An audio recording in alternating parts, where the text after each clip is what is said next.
Este es un ciclo que normalmente Aluex hace en la Diputación, que también hay aquí gente de la Diputación, muchas gracias a la Diputación.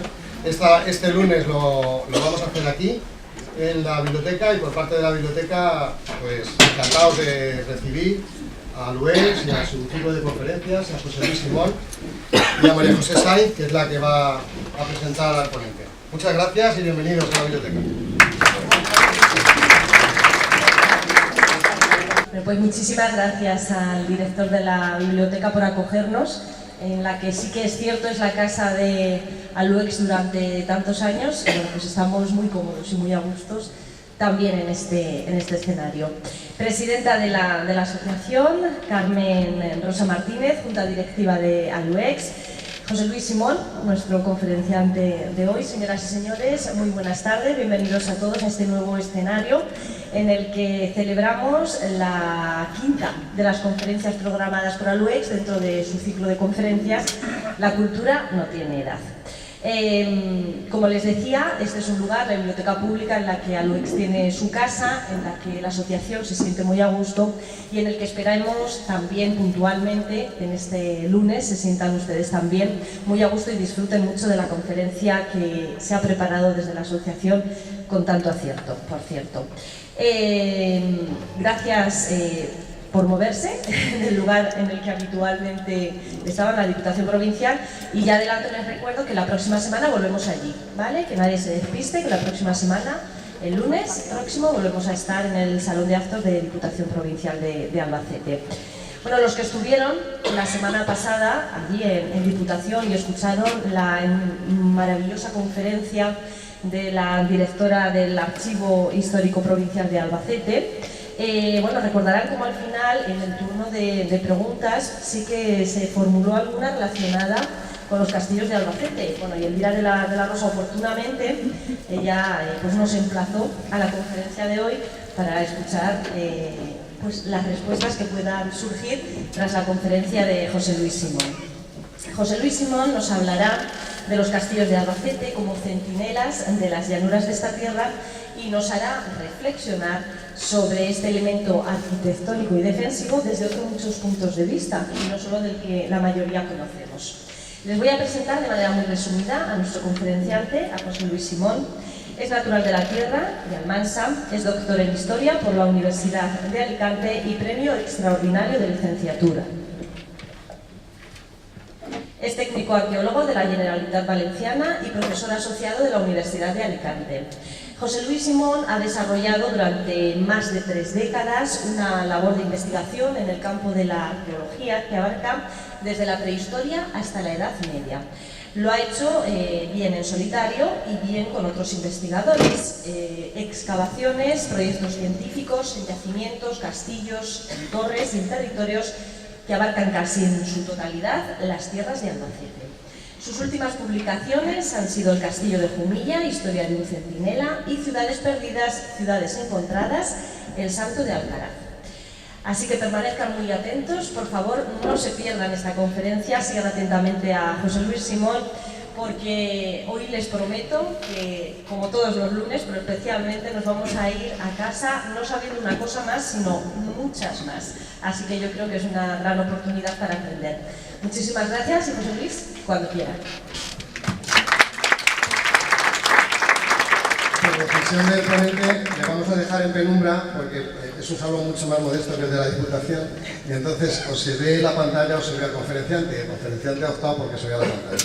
Así que le vamos a dejar aquí en penumbra. Gracias y disculpad las molestias. Bueno, pues muy buenas tardes a todos. Para mí es una tarde muy emocionante porque después de 36 años en la diáspora, por primera vez se me invita a dar una conferencia en la provincia de Albacete, lo cual para mí es un orgullo porque he trabajado toda mi vida para esta tierra, por esta tierra y por estos conciudadanos nuestros. Me verán que me emociono, pero es para mí muy importante. Yo soy de esos almanseños en la diáspora que nos hemos tenido que ir a otras tierras a ganarnos la vida, pero nunca hemos renunciado a investigar sobre la nuestra. Y cuando yo era un alumno de la Universidad de Alicante, me di cuenta lo poquito que se conocía de la provincia de Albacete. y me propuse una cosa que fue sacar a Albacete del silencio de la investigación y traerlo a los libros de las más altas instituciones científicas de España. No sé si lo he conseguido, pero empeño voy a seguir haciéndolo y por lo tanto les puedo asegurar. Hace 15 años recibí un encargo por parte de una asociación que era estudiar el castillo de Almansa. Yo en ese momento me dedicaba a la prehistoria, no me dedicaba a la Edad Media, y por lo tanto para mí fue un encargo para cubrir un expediente de unos amigos que me pedían algo. De pronto descubrí que toda la provincia de Albacete, que todos los castillos de Albacete, que todas las torres de Albacete estaban sin estudiar. Porque además lo poquito que había publicado sobre los castillos de Albacete y las torres de Albacete eran unos índices, unas pequeñas notas de caminantes, viajeros, de aficionados al mundo de la castellología, pero había llegado, estábamos terminando el siglo XX, iniciando el siglo XXI, y había que empezar a hacer ciencia y no hacer fantasía. Y por lo tanto me propuse, con unas ayudas del Instituto de Estudios Albacetenses, me propuse realizar una labor que me ha llevado 10 años de mi vida, los 10 años quizás más felices, porque me permitió recorrer toda la provincia de Albacete, palmo a palmo, esquina a esquina, y conocer a muchísimos albaceteños con los cuales tengo una relación imborrable, porque a fin de cuentas cada uno de ellos era una biblioteca de conocimiento y puedo decir que casi cursé una segunda carrera universitaria a través de las charlas, a través de los conocimientos de ellos. Lo primero que ocurre con los castillos es que de ellos hay una visión muy deformada, una visión que Hollywood se ha encargado de establecer y no es habitual o es bastante habitual encontrar en ellos historias de túneles que llegan a sitios imposibles, de raptos de princesas que descuelgan su coleta para que suba el caballero andante, de prisioneros que jamás vieron otra vez la luz, leyendas y leyendas. Detrás de las leyendas a veces hay algo de verdad, pero había demasiada leyenda y poca ciencia. De tal manera que, y además últimamente habrán visto ustedes que la Edad Media se ha vuelto a poner de moda con las películas de las series de televisión, del Juego de Tronos, de tantas y tantas series que están poniendo a la Edad Media otra vez en el candelero, pero lo hacen desde una perspectiva completamente fantasiosa. Y a veces, y no suele ser inusual en la ciencia es mucho más interesante que la fantasía. Las historias que hay detrás de estos edificios suelen ser mucho más importantes. Fortificaciones el hombre las ha necesitado desde que se ha constituido como sociedad. Desde el Neolítico, el grabado que tiene en la parte de arriba es el poblado de Dímini, en la Grecia continental, en Tracia, ya es un poblado que hace 7000 años, en el momento que se constituyeron las sociedades neolíticas, hizo necesario, por la conflictividad entre los grupos humanos, de dotarse de elementos disuasorios, elementos de defensa y en ocasiones elementos simbólicos que permitiesen a esas sociedades mostrar cuál era su capacidad como grupo humano, mostrar cómo eran su capacidad de construir algo entre todos y ahí en ese momento empiezan a aparecer lo que luego entenderemos como fortificaciones, como ciudades amuralladas. Troya será quizás uno del segundo grabado que tienen ahí, es quizás una de esas ciudades que todos hemos ensoñado en esas lecturas de la Ilíada y en donde el rey Príamo defiende la ciudad de Troya contra los atenienses y por lo tanto ahí se nos muestra en todo su esplendor lo que podía significar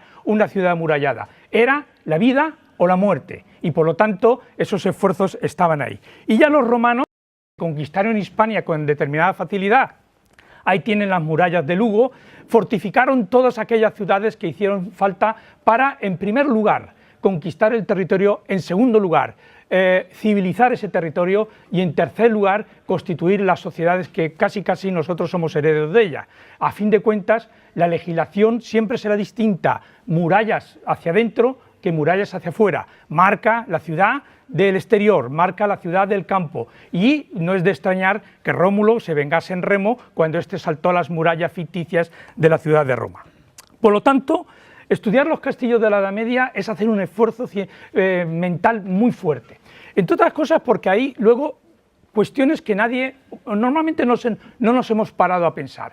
Piensen que la Edad Media llega desde, como ven ahí, desde el siglo V hasta el siglo XV. Son 10 siglos de edad, uno de los periodos más interesantes de la historia de la humanidad.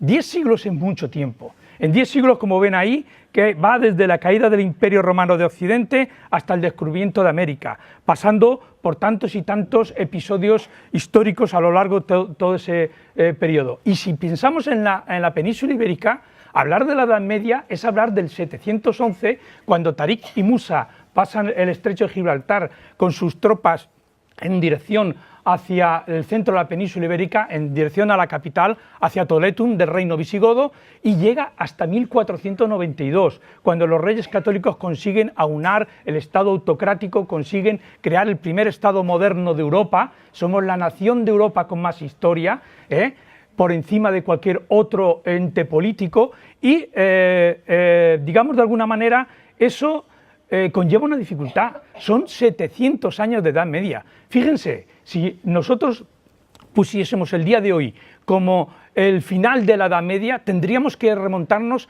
al año 1300 para que abarcásemos todo ese periodo temporal que fue la Edad Media. Por lo tanto, es una época nada uniforme. Es una época en que pasan muchas cosas, es una época en donde hay muchas sociedades, musulmanes, cristianos, judíos, entes políticos que se unen, como el Reino de León y el Reino de Castilla, entes políticos que se dividen, como los reinos de taifas después de la caída del califato. Es decir, es un periodo muy complejo. Por lo tanto, los castillos, en el fondo, nos tiene que hacer reflexionar ¿qué significa? ¿Qué son? Porque no todo lo que nosotros bajo la afección de castillo y torre denominamos se conciben como tales. Fíjense, estos son denominaciones tomadas del diccionario de la Real Academia de la Historia. ¿Y qué es un castillo? Aparece la afección castillo, lugar fuerte cercado de murallas, baluartes, fosos y otras fortificaciones. Pero también aparece la afección alcazaba, recinto fortificado dentro de una población murada para refugio de la guarnición. Aparece el término alcázar, fortaleza, casa real o hábitat del príncipe, esté o no fortificada. Aparece el término fortaleza, recinto fortificado como un castillo o una ciudadela. Aparece el término fortificación, obra, conjunto de obras que se fortifica un pueblo o un sitio cualquiera. Aparece el término ciudadela, recinto fortificado permanente en el interior de una plaza que sirve para dominarla o el último refugio de su guarnición. Aparece el término plaza de armas, ciudad o fortaleza que se elige en el paraje donde se hace la guerra, a fin de poner en ella las armas y demás pertrechos militares para el tiempo y la campaña. Aparece el término fuerte, recinto fortificado, fortín, una de las obras que se levantan en los atrincheramientos de un ejército para mayor defensa, fuerte pequeño. Y aparece también el término torre, edificio fuerte, más alto que ancho y que sirve para defenderse de los enemigos de él o para defenderse una ciudad o plaza. ¿De qué estamos hablando? Cuando hablamos de castillos y torres de Albacete, estamos hablando de un fenómeno terriblemente complejo, de un fenómeno en donde nosotros lo que hemos hecho ha sido simplificarlo, unificarlo, aunarlo y en muchas ocasiones en esa simplificación deformarlo. En estas 4 imágenes que tienen aquí ven las murallas de la ciudad medieval de Lugo, ven la gran alcázaba de la ciudad omeya de Mérida, ven el castillo templario de Montalbán y ven, cómo no, la gran fortaleza de la península ibérica, el Palacio de los Reyes y Sultanes Nazarís de Granada. La primera está fechada normalmente entre el siglo X y el siglo XI, la segunda del siglo X, la tercera del siglo XII y la última del siglo XV. En el fondo, 700 años de evolución histórica en ese lugar. Por lo tanto, un castillo, una fortaleza, una torre es algo muy complejo. Y además, no solamente tiene una función militar, tiene muchísimas funciones. Y si no vemos ese poliedro de funciones que tiene un castillo, no los entenderemos nunca. Son, por un lado, tienen una función residencial, tanto desde el sultán, el califa, el rey, el príncipe, el dux, el barón. Todos estos cargos tienen una función residencial y por lo tanto tienen que acometer en ocasiones espacios dedicados a esa residencia y a la corte que llevan. No es lo mismo una corte cristiana con un montón de séquito que una corte musulmana, intimista, en donde el califa casi es una figura, una entelequia que no aparece. O en las grandes crónicas del mundo islámico hablan de que los califas se dejaban ver en contadísimas ocasiones. Era casi un representante de Alá en la tierra y por lo tanto era un ser divino. Por otro lado, efectivamente, tiene una función militar, pero no solamente defensiva, sino ofensiva. Y si van ustedes a Calatrava la Nueva, verán enfrente el castillo de Salvatierra, y los dos se amenazan el uno al otro, porque el uno era propiedad de los califas almohades y el del frente propiedad de los reyes castellanos y en concreto de Alfonso VIII. Y si van a Toledo, verán que el castillo que hay enfrente, el de San Servando, que está justo enfrente, es el que levanta al Abderramán III contra los rebeldes musulmanes de la ciudad de Toledo, y por lo tanto tienen una función ofensiva y defensiva. La reconquista no se hizo con castillos defensivos, se hizo con castillos ofensivos, desde donde se hostigaba constantemente a las tierras, se talaba árboles, se arruinaba cosecha, se hostigaba al enemigo hasta que éste abandonaba las tierras. La conquista siempre se hace por abandono, no por un gran proceso militar. Tiene una función administrativa. Los castillos son unidades administrativas de recaudación fiscal. Los dos sistemas, tanto el cristiano como el musulmán, se sustentaron sobre la recaudación de impuestos a campesinos y a burgueses, y por lo tanto eran necesarios como lugares de aprovisionamiento de recaudación fiscal. Curiosamente, los cristianos querían moneda y curiosamente los musulmanes también querían moneda, pero al mismo tiempo también se recaudaban impuestos en especias. La tríada mediterránea, el vino, el aceite y el trigo, son grandes elementos para modificar el comportamiento económico de un territorio, y los castillos, muchos de ellos, eran grandes graneros desde donde controlar no solamente el abastecimiento de la población, sino también especular con ello. Y es muy habitual ver cómo los maestres de la Orden de Santiago ponen o quitan en circulación los impuestos recaudados con esa tríada mediterránea en función de la especulación económica que quieren hacer. Los lobos de Wall Street ya estaban en el siglo XII y el siglo XIII especulando económicamente. También son función jurisdiccional, desde ellos se ejerce la justicia real, la justicia de la ciudad en el caso de que sean fortificaciones de población. Se hace la jurisdicción civil y la penal. Se hace también la función económica de almacenamiento y producción. Como ven, son edificios polifuncionales y que muchas veces, para entender cómo están compuestos, cómo están desarrollados, es necesaria esta situación. Por lo tanto, tenemos castillos que son de época islámica, castillos estatales, castillos de gobernantes, castillos tribales. En el mundo cristiano tenemos castillos castellanos, castillos reales, castillos señoriales, fortalezas urbanas, castillos aragoneses. En Albacete también llegó la corona de Aragón. Castillos reales, castillos de bailía, castillos señoriales, fortalezas urbanas. Como ven, metemos todo en un saco y hablamos de castillos y torres cuando es un fenómeno extremadamente complejo. Y desde ellos, evidentemente, en una sociedad bélica, en una sociedad militarizada, en una sociedad donde el ejercicio de la violencia es quizás el arma más poderosa para imponerse a los propios y a los extraños, porque las guerras civiles, tanto desde el punto de vista musulmán como desde el punto de vista cristiano, fueron constantes, digamos de una manera, fueron las grandes plataformas a partir de las cuales se desarrollaron las políticas tanto desde el punto de vista diplomático, desde el punto de vista militar, como desde el punto de vista social, y por lo tanto son unidades. Es verdad que todos tienen más o menos unos componentes aparentes. Veremos como la mayoría de los castillos que reconocemos en nuestro territorio tienen la torre del homenaje, muchas de ellas sin función militar, pero una función simbólica. Desde ella se representa el poder en el territorio. Los reyes levantaron torres del homenaje para que quedase muy claro quién era el tenente, poseedor, señor y dueño de las tierras, de los vasallos, de los ganados, de las vegetaciones, de todo lo que estaba allí. Y en el caso musulmán, exactamente lo mismo. Tienen una cerca, normalmente, en donde está ubicada la guarnición, pero en muchas ocasiones, muchos castillos fueron el refugio de las poblaciones circundantes en caso de racia, en caso de ataque, en caso de conflictividad bélica, que en muchas ocasiones no eran debidas al enfrentamiento político, sino a los grandes negocios de la Edad Media, como el negocio de esclavos o el negocio de secuestros a cambio de los cuales se pagaba un rescate. No se crean que cuando Cervantes lo rescatan desde Argel era un negocio aparecido en las costas mediterráneas, era un negocio que llevaba años y años desarrollándose por la zona.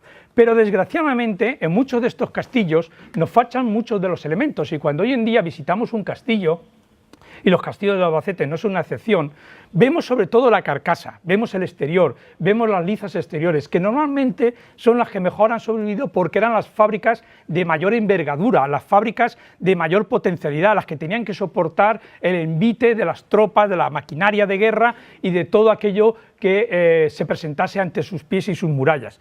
Y dentro había una gran cantidad de construcciones de menor calidad, de madera, de ladrillo, de adobe, que digamos de alguna manera ha desaparecido y desgraciadamente nos desvirtúan notablemente cómo eran los castillos de forma interior. De tal manera que, como ven aquí, está la gran fortaleza de Chinchilla, además de una fortaleza con una vida que empieza ya en época romana y acaba pues en el siglo XX como prisión militar, como todos ustedes sabrán. Es una fortaleza de la cual, por desgracia, apenas conservamos el 10%, el resto se ha perdido por transformaciones, evoluciones, supresiones o por, digamos, el paso del tiempo que tanto y tanto ha dado.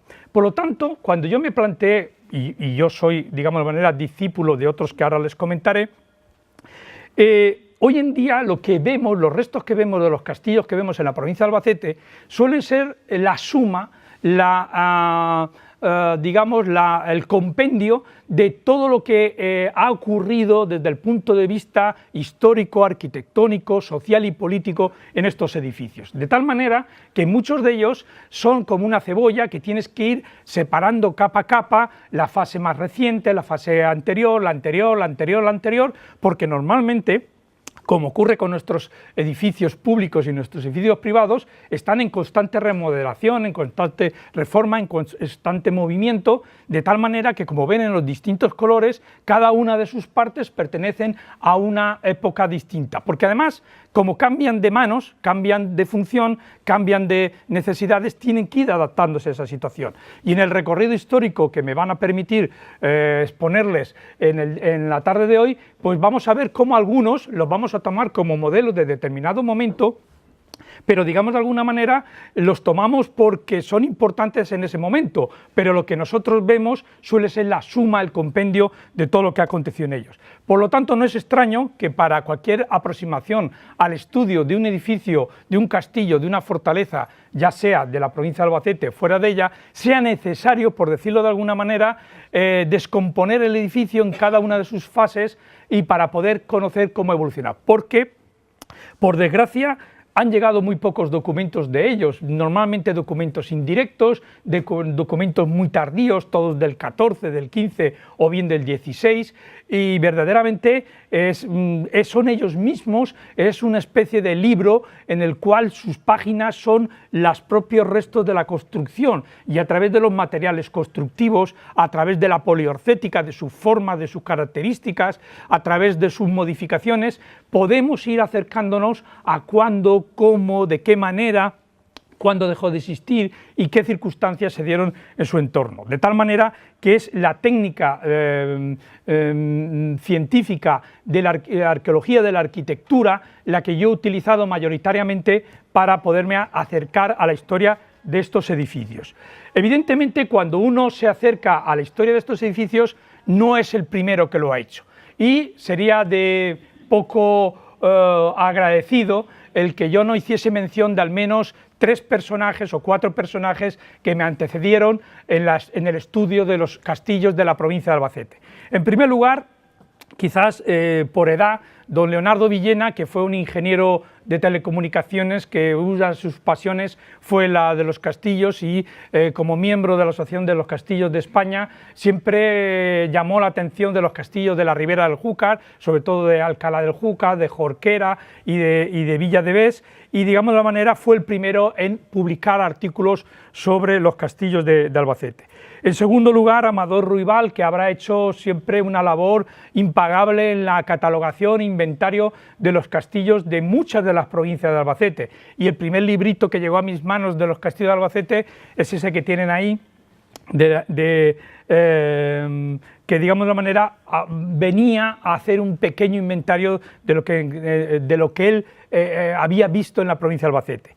No se puede estudiar los castillos sin los documentos, y a mí me lo había dejado muy fácil, el que para mí es el padre de la historia medieval de la provincia de Albacete, que es Aurelio Pretel. Aurelio Pretel es quizás muchos discípulos, y yo me considero un discípulo indirecto, hemos bebido de sus libros, de sus fuentes, de sus trabajos, y puedo decirles que él me dejó la parte de documentación, la parte de análisis histórico, la parte de las primeras aproximaciones a la Edad Media de la provincia de Albacete, me lo dejó completamente perfecto, ordenado, perfectamente concebido. Yo no tenía más que seguir ese edificio del conocimiento y poner hiladas sobre la cimentación del edificio que él había construido, o ha construido, y espero que siga construyendo en los años de su desarrollo científico. Y para mí, una persona que no es de Albacete, pero que sí me considero científicamente discípulo de él, es Rafael Azuar. Rafael Azuar es el conservador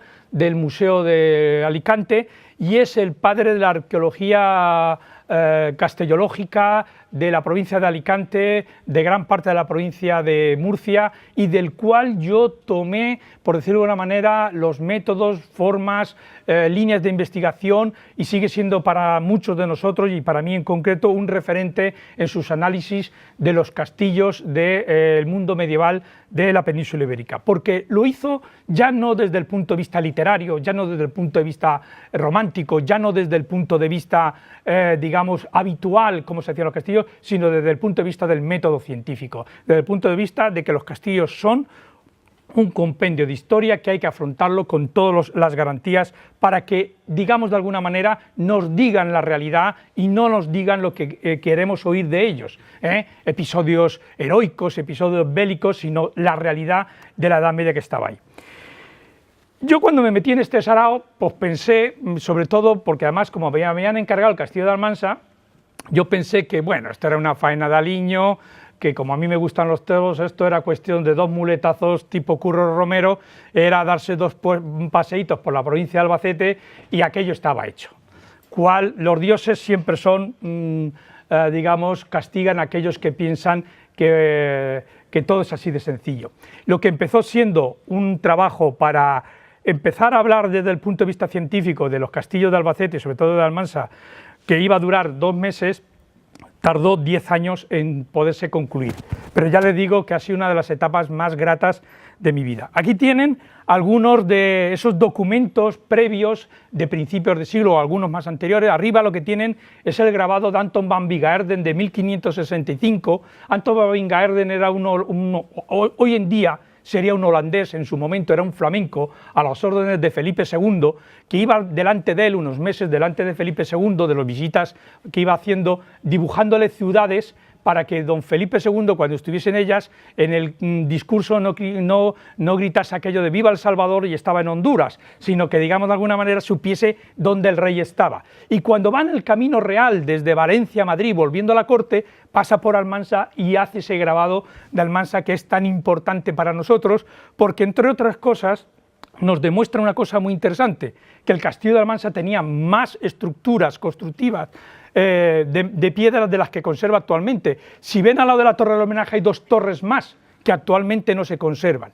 Abajo tienen con el número 6 una fotografía tomada en una Semana Santa en el castillo de Montalegre en 1912, y eso es lo que quedaba del castillo de los Manuel, esa dinastía, esa familia que, digamos, de alguna manera tan importante fue para estas tierras.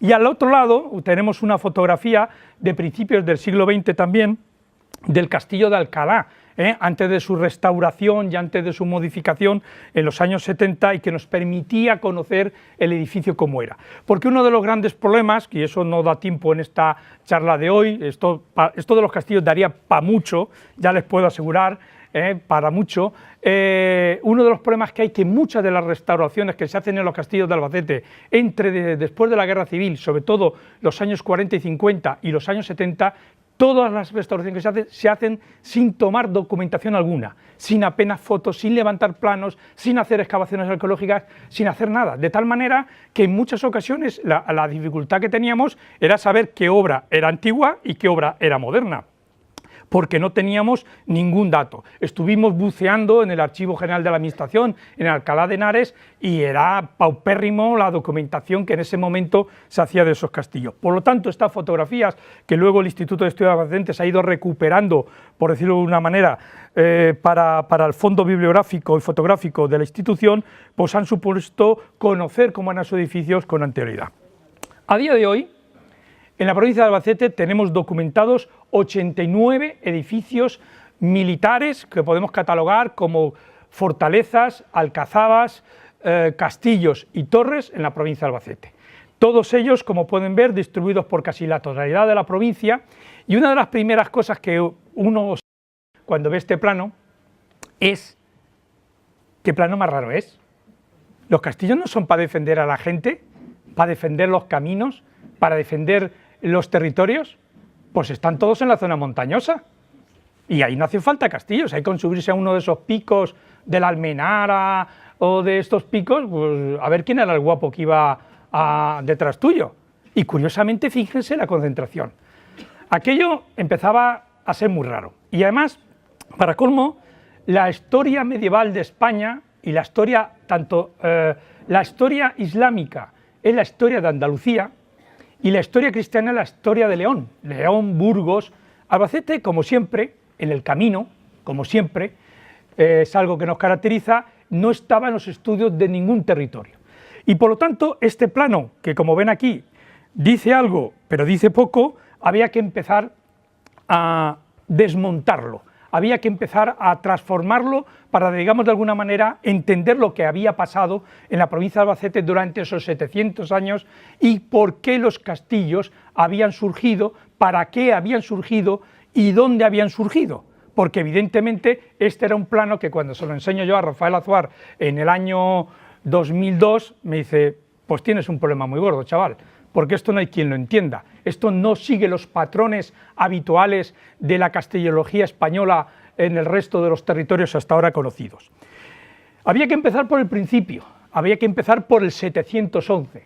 Este es el mapa, como ven ustedes, de cuando entra Tarik y Musa, y como ven, el reino visigodo se derrumba de una forma estrepitosa porque las luchas intestinas y porque la falta de una estructura administrativa, política y militar del reino visigodo hizo que una banda de beduinos del norte de África que habían venido como mercenarios a combatir en contra de Rodrigo, se encontrasen con que tenían todo un territorio al alcance de la mano y por lo tanto no iban a regalar, no iban a despreciar un caramelo como era Hispania, una de las grandes provincias, hasta tal punto que no solamente se conformaron con Hispania, sino que terminaron entrando en Francia y si no los derrotan en la batalla de Poitiers, por cierto, a 75 kilómetros de París, 75 kilómetros de París, posiblemente todos nosotros seríamos de religión musulmana, posiblemente. Y como ven, ese círculo rojo está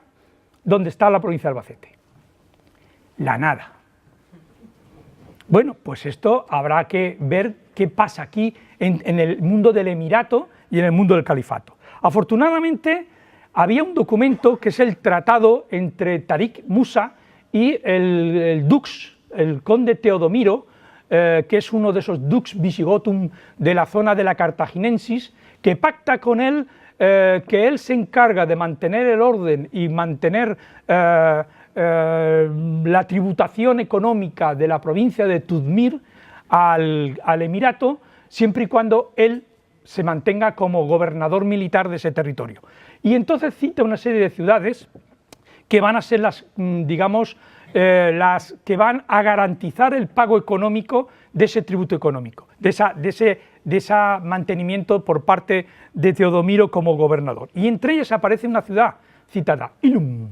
Aparece la ciudad de Ilum y afortunadamente, gracias al equipo de investigación de la Universidad de Alicante, bajo la dirección del doctor Lorenzo Abad y doña Sonia Gutiérrez, se encuentra la ciudad de Ilún, la mítica ciudad de Ilún. Ilún es el Tolmo de Minatea. Es una ciudad que había sido tardorromana, que estaba en el camino que iba de la Cartaginensis a Toletum, siempre Albacete, esa tierra de caminos que tanto la caracteriza, y por lo tanto era un punto de control de ese territorio. Pero en esta ciudad no hay murallas. Hay una muralla de época romana que se transforma en época visigoda, pero verdaderamente aquí no encontramos castillos, no encontramos torres, eran pequeños núcleos en alto donde la población del final del Imperio Romano de época visigoda y las primeras etapas de la islamización por parte de los musulmanes que llegan a la península, por digamos de una manera, se autodefienden, se sitúan, se constituyen como una comunidad casi propia, y la única circunstancia que las diferencia de las demás es que tiene una basílica. El cristianismo en este momento, la estructura política de la Iglesia cristiana en la península ibérica es la única institución, la única organización capaz de mantener la estructura política del mundo visigodo, y por lo tanto la basílica es la que le permite constituirse como capital de un territorio. Como ven, no tiene mayor estructura defensiva más que estar en alto, y parece ser que esta es la forma de habitar en Albacete entre el 711 y aproximadamente el final del califato, porque además los estudios que hemos realizado en otros lugares, como la peña de las Peñas de San Pedro, han confirmado que esta población que había diseminada por la provincia de Albacete se sube a estas grandes peñas, a estos castellum, que por cierto en el 665, cuando el rey Leovigildo conquista la Oróspeda, conquista estos castellum, estas civitas e castellum que hay en la provincia de Albacete, y ahí se mantiene la población. El mundo del califato pasará sin pena ni gloria por estos territorios, y la Saltigi romana se irá convirtiendo poco a poco en la Jinjala de los musulmanes, y donde estaba el pequeño campamento, el pequeño praefectorium en la parte alta del cerro de San Blas de la ciudad de Chinchilla, se empezará a constituir en esa parte alta un pequeño cuartel que de momento no tenemos noticias de él, pero será una pequeña fortificación también en alto que, digamos, mantendrá el control territorial e intentará defender en la medida de lo posible a las poblaciones de su entorno. Una ciudad recientemente publicada por Emiliano Hernández y por yo mismo, es la ciudad del Santo en Alcaraz, la ciudad que el arzobispo de Toledo, Ximénez de Rada, dice que es el Alcaraz viejo, el que estaba anterior a la llegada de los musulmanes, el lugar donde estaban los santos, los cristianos, las viejas comunidades de cristianos eremitas en la zona de Alcaraz. Esta es una ciudad que algún día, si es posible, se podrá excavar y volverá a salir, o volveremos a tener ese mundo en altura, ese mundo de defensa, ese mundo que permitía ocupar el territorio. Como ven, estamos ya casi en el año 1000 y todavía los castillos no han aparecido. ¿Cuándo aparecen los castillos? En la provincia de Albacete y en muchos territorios de la península ibérica, quitando los castillos califales que se ordena construir por el califato de Córdoba para controlar las distintas provincias del califato, en la provincia de Albacete y en grandes territorios de Al-Ándalus, y concreto de Sark al-Ándalus, los castillos surgen en el siglo XI. Y surge en el siglo XI porque con el fin del califato, en el 1016, y el derrocamiento del último califa en Córdoba, cada uno de los gobernadores se constituye como una taifa, se constituyen en reyes taifas, y esos reyes taifas van a estar en lucha entre ellos, y van a necesitar controlar ese territorio, y además van a tener en disputa las zonas fronterizas, y como no, un sitio de caminos es una zona de frontera, y por lo tanto Albacete se constituirá en un territorio fronterizo. Estas son las taifas que se surgen inmediatamente después de la caída del califato, y la provincia de Albacete cae donde está ese rectángulo. Como ven, entre la taifa de Denia, que entre otras cosas llegaba en teoría hasta Alcaraz, en teoría hasta Taivilla, ya me imagino yo el control que tenía el rey taifa de Denia más allá de Almansa, es decir, en las llanuras de Albacete, en las serranías albacetenses, en parte, como ven, una parte en la taifa de Valencia, y lo amarillo, teóricamente, la taifa de Toledo o la taifa de Cuenca. Y ahí es un territorio, como ven, un territorio de frontera. Ese territorio de frontera, muy pronto, cuando las taifas se consoliden, va a empezar a generar grandes fortificaciones. Y la primera fortificación, la mayor fortificación de la provincia de Albacete, una fortificación a la altura de las grandes fortificaciones de la península ibérica, es Alcaraz. Alcaraz, de pronto, el viejo poblado de El Santo ya no les vale, está muy apartado, hay que controlar el camino que por el río Jardín lleva desde Albacete hasta la zona de la Segura de la Sierra, y por lo tanto la gran fortaleza que hay que construir al lado del camino, y esa es la fortaleza de Alcaraz. Y les puedo asegurar que la fortaleza de Alcaraz, hasta hace tan solo 12 años, no se le habían levantado ni los planos, no sabíamos ni la forma que tenía. Eso fue otro reto que me propuse, que en el libro que publicó la Diputación de Albacete, en soporte digital, porque en papel era muy caro, según la Diputación, y está sin editar, solamente soporte digital, pero hoy en día en el siglo XXI casi mejor, porque tiene un índice de descargas espectacular. Como ven, es una fortaleza de planta rectangular, de la cual nos quedaban unas fotos antiguas y unos elementos. Aquí tienen la planta. Es una fortaleza tremenda, una fortaleza que siempre va a estar bajo el dominio o bien de los emires de taifas, bien de los califas almorávides o almohades, o bien el propio Alfonso VIII viene a conquistarla. Esta no es una fortaleza para que caiga en manos de un señor o que caiga en manos de una orden. Esta es una fortaleza real y, por lo tanto, como ven, de planta rectangular. Casi nos parece un campamento romano si no fuese porque está encima de un cerro. Pero si usted ve un campamento romano con un carro y un decumano, eso es lo que tienen. Es decir, hay que construir una fortaleza de 3 al cuarto, se construye una gran fortaleza militar. Sería muy largo hablar cada uno de ellas, les puedo asegurar que cada uno de ellos tiene una larga historia de detalles de cómo crecen, se modifican, se hacen, pero sería muy largo de contar, digamos de alguna manera lo que les traigo aquí es simplemente que es la gran fortaleza taifa, la fortaleza que va a marcar todo el territorio. Pero hay otro camino que va por la sierra y que conduce también a lo que hoy conocemos como el Parque Natural de las 5 Villas y la Sierra de Cazorla, que es Tahivilla. Tahivilla surge en el 11. Lo que pasa es que esa torre que vemos, la torre que le marca el vídeo, esa torre es una torre cristiana, una torre de la Orden de Santiago, porque ese es otro tema. El problema es que teníamos que distinguir qué obras eran musulmanas, qué obras eran cristianas. Y los cristianos, hasta bien entrado el siglo XIV, contratan siempre a los mejores alarifes del reino. Y los mejores alarifes del reino son los alarifes musulmanes. Y por lo tanto los musulmanes, hasta bien entrado el XIV y casi el XV, los castillos que construyen los construyen a la musulmana. Y hay documentos en donde el maestre de la orden le dice, y tantas cajas de tapial, y tanta cal, y tanta madera, y claro, los alarifes musulmanes la construyen. Pero es otro de esos sitios muy importantes en época taifa, hasta tal punto que se dice que la taifa de Denia llega hasta Tahivilla, porque lo que quiere controlar son los pasos a la Alta Andalucía. Y de este edificio que tienen ahí y el plano levantado, la cerca exterior es la cerca musulmana. Lo que hay en el interior es un fortín de época cristiana, pero sería, ya les digo, cada uno de ellos una historia muy larga de contar.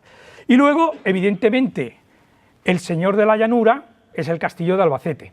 Yo lo siento mucho porque los albaceteños en el siglo XV, que sería una historia también muy bonita de contar, deciden derribarlo porque no quieren ser ciudadanos de señor, quieren ser ciudadanos de rey, de concejo, y por lo tanto, a poco que la guerra del marquesado entre el marqués de Villena y la reina católica acaba, lo primero que hacen es pedirle orden a su majestad para derribar el castillo, y derriban el castillo y construyen el edificio religioso que posteriormente se convertirá en la catedral. Albacete tiene una historia respecto a sus fortificaciones, tanto medievales como de otras épocas, sobre todo carlistas, muy interesantes. Y otro de esos castillos taifas que hay que controlar, porque Albacete es tierra de caminos, es la Roda, la famosa Rubla.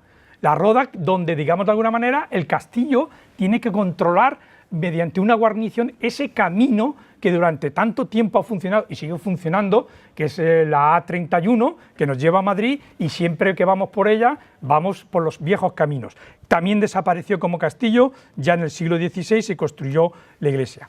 Y llegamos a uno de los momentos en donde Albacete juega un papel fundamental. Es el siglo XI, el siglo de Imar Danis, el rey lobo. uno de los grandes reinos de segundas taifas que se hacen en España, después de los almorávides. Entre almorávides y almohades se crea uno de los reinos más esplendorosos que jamás hubo en Al-Ándalus, el reino del rey Lobo, el rey Lope, el rey hijo de cristiano y de cristiana, pero convertido al mundo musulmán.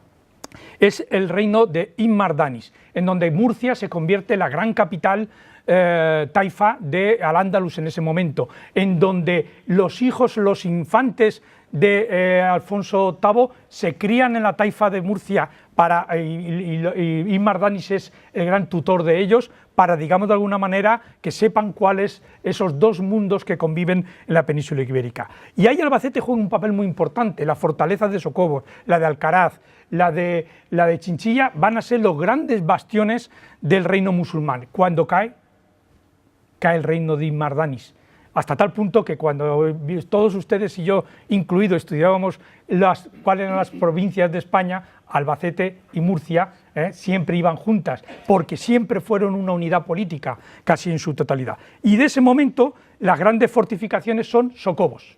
Socobos, que es la gran fortificación que Ibn Hafsun, digamos de alguna manera, le permite al suegro de Ibn Mardanis controlar toda la sierra y permite que las entradas de las tropas almohades no entren al interior.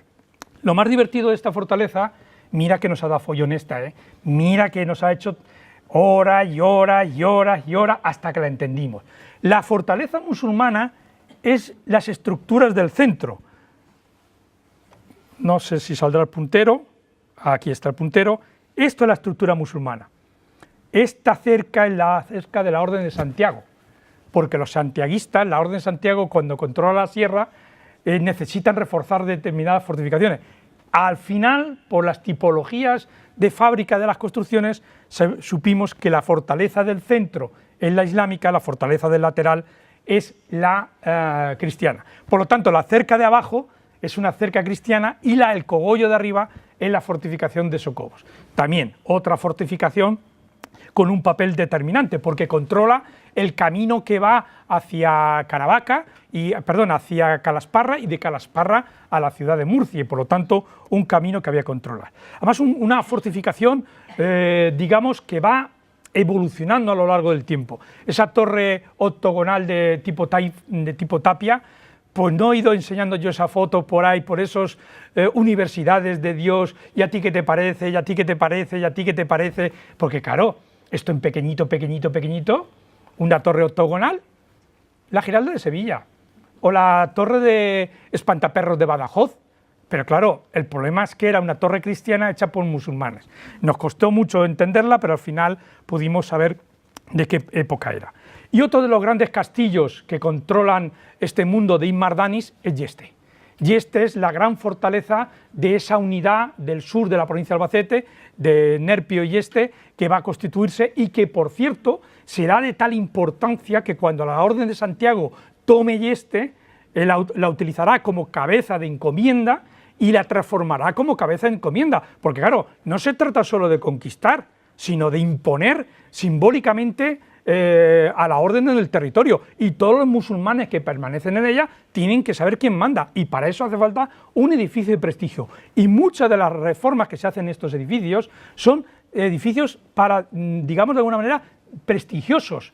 La elevación, la torre del homenaje, se le levantan 2 plantas más para que campee por toda la hondonada del valle del Tavilla y de la zona de Yeste, y digamos de alguna manera se sepa de quién es, y posteriormente ya en el 14 y el 15 se le añadirá un palacio, porque será siendo sede de los maestres de la Orden de Santiago en la encomienda de Yeste, que el plano que ven es un plano mayoritariamente de época cristiana, pero la torre, la gran torre del homenaje, en su estructura interior es mayoritaria musulmana. Sin embargo, la fábrica que ven ustedes por la parte de fuera es la fábrica de la Orden de Santiago. Es una gran fábrica, por cierto, con las estancias del maestre justo al lado de la torre, que es el lugar simbólico donde tiene que estar.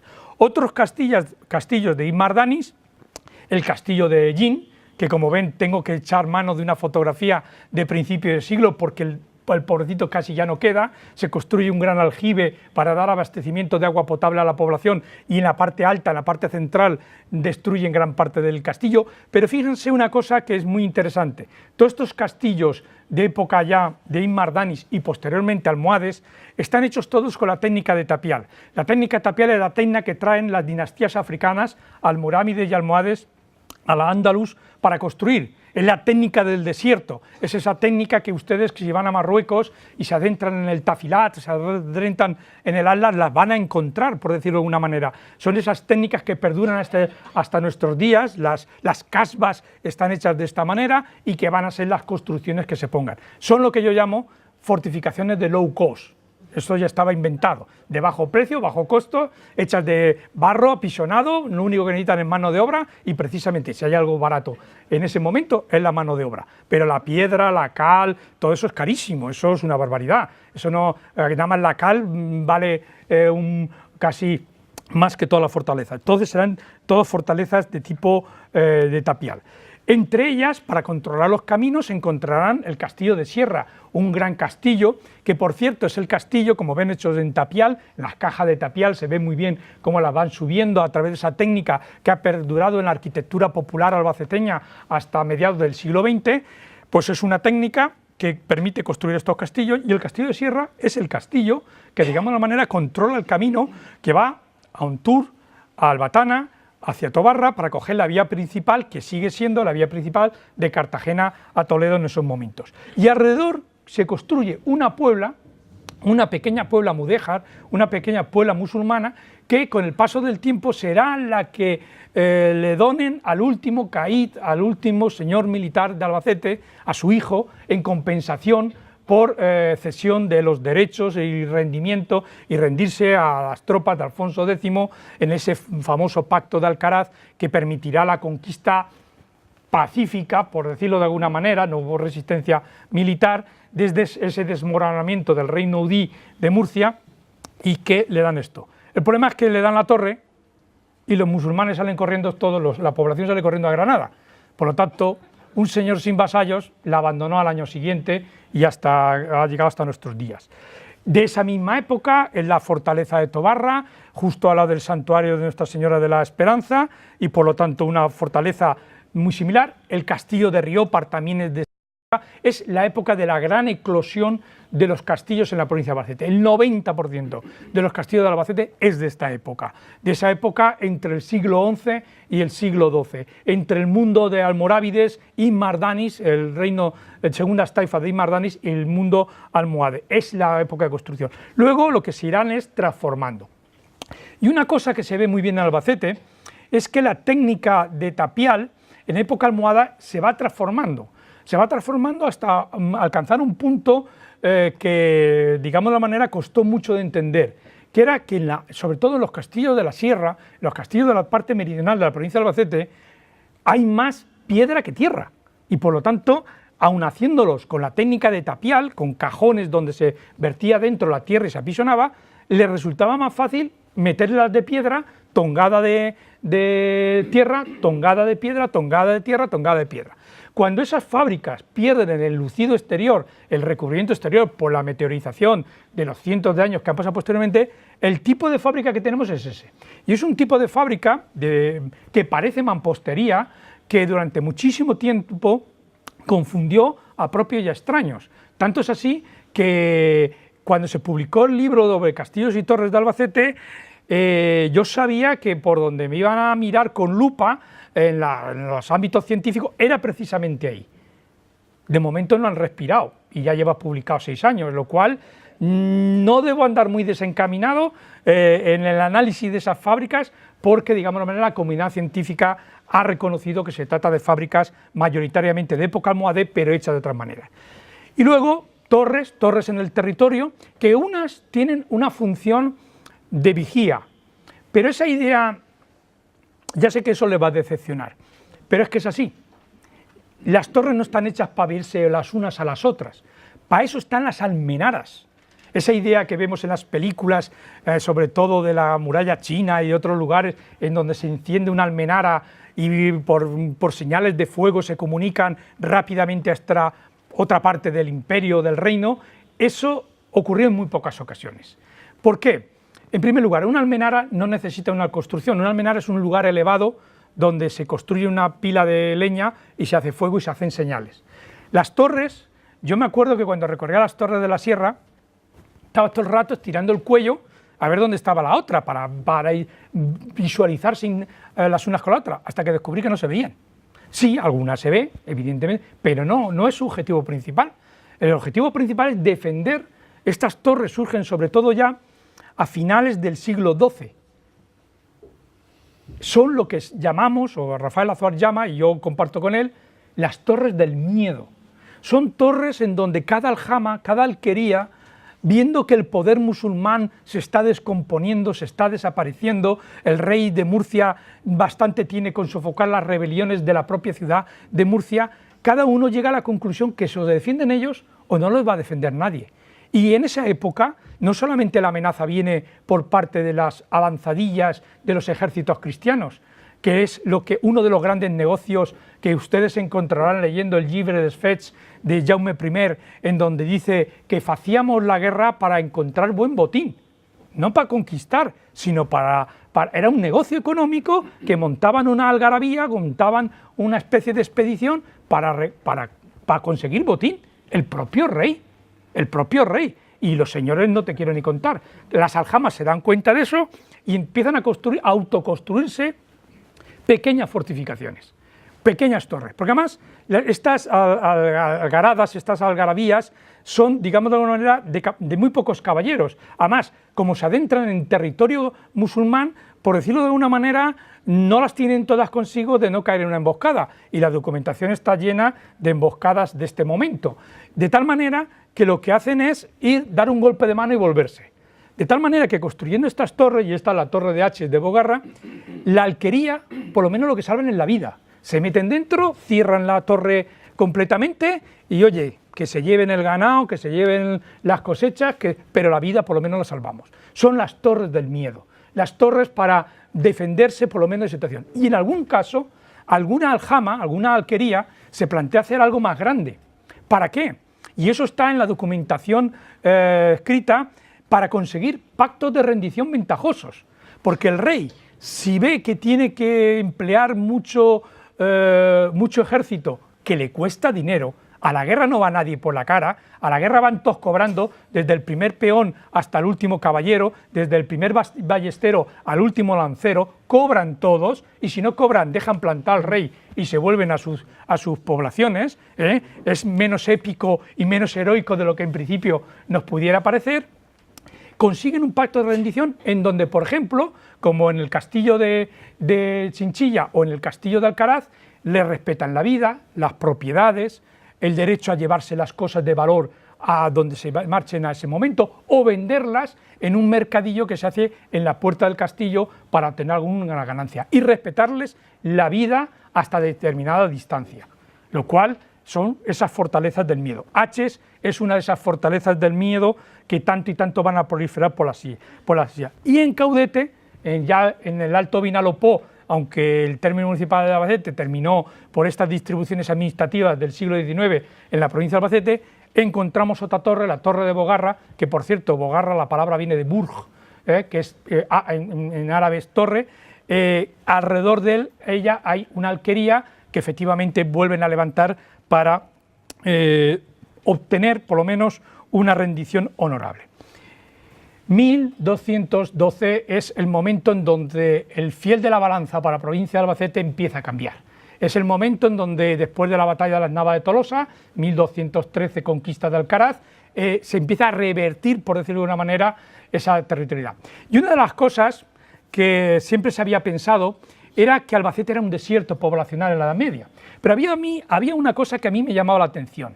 Desde 1213 que se conquista Alcaraz por tropas reales, por tropas de la ciudad de Cuenca, de Madrid y de Burgos, junto con las tropas del arzobispo Jiménez de Rada, hasta 1242-43, pasan 30 y tantos años y los cristianos no avanzan. No era posible que no hubiese nadie allí, era imposible.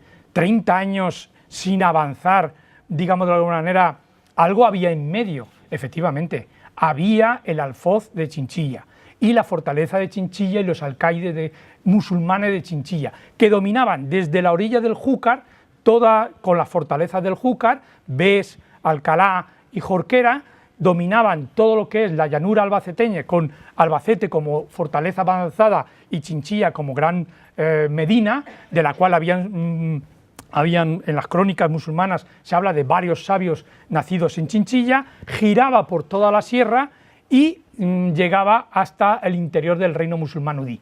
Esos 30 años demostraban que Albacete había resistido porque sí que había gente. Y cuando se empezó a hacer el catálogo de castillos, aparecieron castillos menores. La ciudad de Chinchilla estaba rodeada de castillos pequeños. Higueruela, estaba el castillo de Higueruela, el castillo de Alpera, el castillo de Sierra, es decir, tenía todo un sistema de pequeños castillos en torno a la ciudad. Y hasta que la ciudad de Chinchilla no rinde, el territorio no cae. ¿Cuándo rinde? Rinde con el famoso Pacto de Alcaraz, en donde el infante Alfonso, futuro rey Alfonso X, divide la provincia de Albacete en dos territorios.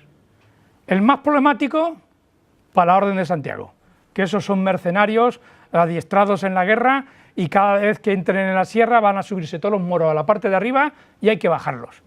Y todo el mundo sabe que bajar a los moros desde Altos y de Riscos era un oficio muy peligroso. Y él quiere la parte fácil, el llano. Penetra, va desde Alcaraz a Chinchilla y de Chinchilla va por Ellín directamente hacia la ciudad de Murcia, donde entra el 1 de mayo de 1243, en honor de multitudes, y asustado como un pollo, porque está rodeado de musulmanes y con una tropa muy escasa. ¿Por qué? Se la ha dejado en Almansa, se la ha dejado en Alpera, se la ha dejado en el valle de Alcalá del Júcar, y en cada castillo que va tomando tiene que dejar a alguien, y las crónicas te dicen que deja un sargento, 2 peones y 10 mastines. Un sargento, 2 peones y 10 mastines. Los mastines con hambre son mejor que los soldados, y los dejan, y así deja toda la fortaleza, y le van rindiendo todas esas fortalezas. Años después, muy poco después, la tierra de Albacete se divide en 3 grandes territorios. Por un lado, la tierra de Don Manuel, o de los Manuel, que son, a fin de cuentas, el hermano pequeño de Alfonso X el Sabio, al que le había prometido el reino de Murcia e incumple la palabra dada a su madre, y no le da el reino de Murcia, por la importancia estratégica que tiene. Las tierras de la Orden de Santiago, que el rey les confirma las posesiones de toda la zona de la sierra, y la tierra de Alcaraz, el gran concejo real, que Alfonso VIII había creado, y crea todo lo que es el Alfoz de Alcaraz. Caudete había quedado en la corona de Aragón por el Tratado de Admirra, y por lo tanto, ¿qué ocurre? Fíjense dónde hay más puntos, en la sierra del Segura, en las tierras de la Orden de Santiago. ¿Por qué? Porque mientras en la tierra de Don Manuel, y así figuran las crónicas, los musulmanes primero huyen a Murcia y posteriormente a Granada, y hay problemas de repoblación en esa tierra, hasta el punto que, por ejemplo, le da Almansa a Alpera, y Almansa es incapaz de controlar a Alpera en la revuelta mudéjar de 1262, y por lo tanto mantener tropas en esos castillos. En ese momento, en la zona de la Sierra de la Orden de Santiago está llena de musulmanes, y la Orden de Santiago lo que más miedo tiene es una revuelta de musulmanes. Entonces, en cada alquería va a ir poniendo una torre, de tal manera que empieza a construir torres. La torre de Taivilla, que es la que tienen ustedes a su mano izquierda, es la torre del maestre de la Orden de Santiago. Construye una torre al modo musulmán, con una pequeña cerca, y además, afortunadamente, aquí conservamos el documento de cuándo se construye, cómo se hace el encargo, que ríete tú de los contratos entre promotor y comprador, porque estos discuten hasta cuántos capazos de cal debe tener cada tongada del edificio, o cómo deben ser, con qué piedra deben ser las ventanas, las puertas de todo el edificio. Bueno, al lado, y evidentemente, el maestre de la Orden de Santiago refuerza la torre principal y la reconstruye y pone sus escudos. Los escudos de los Sánchez Figueroa y el escudo de la Orden de Santiago. Si entran por la puerta de la torre del homenaje del castillo de Yeste, entran por la puerta del maestre. Y ahí tienen que, si van por cierto al parador de Zafra, encontrarán en la puerta ese escudo, porque de aquí, de Yeste, se van a conquistar y repoblar Extremadura, y en concreto la zona de Zafra. Y aunque en este lado vean una cruz normal, es la cruz de la Orden de Santiago. En Socobos, los santiaguistas crean un segundo anillo, y es divertidísimo, porque esto lo estudió muy bien Miguel Rodríguez Llopis. Es divertidísimo cómo se despuebla, se puebla, porque no convencía a ningún cristiano que viviese aquí, en tierra de moros. Si es que cada vez no había manera, ni aun construyéndoles una cerca, ni aun dándoles tierra, ni reformando el sistema de regadío, no había forma. Y hasta bien entrado el siglo XIV, siglo XV, la repoblación de toda esta parte de la sierra va a ser muy conflictiva. Casi hasta la conquista de Granada no se repuebla, porque eso de vivir en la frontera es de las cosas más peligrosas. Se construyen otros castillos o se reforman. Este tiene el castillo de la Orden de Santiago de Letour, que desgraciadamente, pese a ser monumento histórico-artístico desde el año 1938, se derriba en 1947, lo cual pueden ver que no sirve para nada ser declarado monumento si digamos la población, las autoridades están por la labor de conservarlo, y este también lo refuerzan y sirve para eso. Y todo lo que es las tierras de la Orden construyen todas las torres. Construyen Vizcable, construyen Moropeche, construyen Torre Pedro, construyen Ando la Torre, construyen Cortijo León, todas. Además, todas hechas con el modelo B1 de Torre de Castillo de la Orden de Santiago. Torre de 6x6 levantada durante 3 pisos, almenado simple, con cerca perimetral de aproximadamente unos 12 metros. Es decir, iban con el manual, aquí una, aquí otra, aquí hágame otra, y las van construyendo. Y todas ellas pertenecen a la orden. ¿Qué ocurre? Que alrededor de ellas hay una alquería musulmana, pero no una alquería musulmana de dominio musulmán, sino una alquería musulmana bajo la Orden de Santiago. Es decir, las tornas habían cambiado notablemente. Y aquí ven cómo sería esa torre B1, por decirlo de una manera, porque la A1 son las torres de fortaleza de la Orden de Santiago. Son todas iguales. Una torre, 3 plantas, con una escalera de mano, como pueden ver, para llegar arriba, un almenado simple, una cerca alrededor, donde hay un establo, donde hay un pequeño almacén y donde vive la guarnición. Y la guarnición suele ser un sargento o un alférez y 3 o 4 peones. Y no hay más. Esa es toda la fuerza militar suficiente para controlar a la población musulmana. En otros lugares de la Orden de Santiago construyen las mismas torres. Aquí tienen la Torre de Gorgojí, que se construye también en estos momentos, en este caso para el enfrentamiento entre la Orden de Santiago y el Concejo de Alcaraz, que se las tienen tiesas durante más de un siglo por distintos territorios. Ahí la tiene, y es modelo B1, como pueden ver, de manual, constantemente de manual, o otras torres que la Orden va emplazando. Esta está justo en el límite entre la provincia de Ciudad Real y la provincia de Albacete, Torre de Baños, tanto es así que una parte del castillo está en Albacete y el otro está en la provincia de Ciudad Real, y siempre discutimos mis colegas de Ciudad Real y yo en qué lado está. A mí me da igual, lo que me interesa es que forma parte del sistema defensivo de la Orden de Santiago, y otras pequeñas torres que caballeros de la Orden de Santiago se van construyendo en las posesiones que ellos tienen. En concreto está la Torre de Albar de Balazote, por cierto está en el límite entre Balazote y el término municipal de Alcaraz, en la zona del río Jardín, y aquí la tienen, es decir, que son torres para este señorío. Y otro edificio muy interesante, además con mucha retranca literaria, este sí también sabía yo que iba a traer polémica, que era el Castillo de San Felices, que construye la Orden de Santiago en el conflicto que tiene la Orden con el Marqués de Villena, don Juan Pacheco. Ahí tienen un problema, una guerra, la famosa guerra entre los Manrique y los Pacheco, y la Orden de Santiago empieza a construir un castillo. Y yo he publicado, y sigo manteniendo, que este es un castillo que no se termina. No se piensen que esto de dejar una obra pública a medio hacer es de ahora, es de siempre. Y aquí este no se termina. Seguramente porque el conflicto termina antes de que el castillo esté terminado. Además es un castillo muy curioso. Este es el famoso castillo que aparece en el Quijote y que seguramente Cervantes visitó, etcétera, etcétera, etcétera. En las tierras de Don Manuel lo que encuentran son todos los castillos musulmanes que tienen que adaptar al sistema cristiano. Y los castillos musulmanes, que es el sistema cristiano, pues tienen algunas variaciones, sobre todo porque mientras que en el mundo musulmán los castillos de la orden de Manuel, de las tierras de Don Manuel, son castillos para refugiar a la población en caso de ataque cristiano, Don Manuel ahora lo que quiere son castillos que controlen militarmente y sobre todo fiscalmente a la población cristiana que repuebla, y por tanto los convierte en unidades de recaudación fiscal.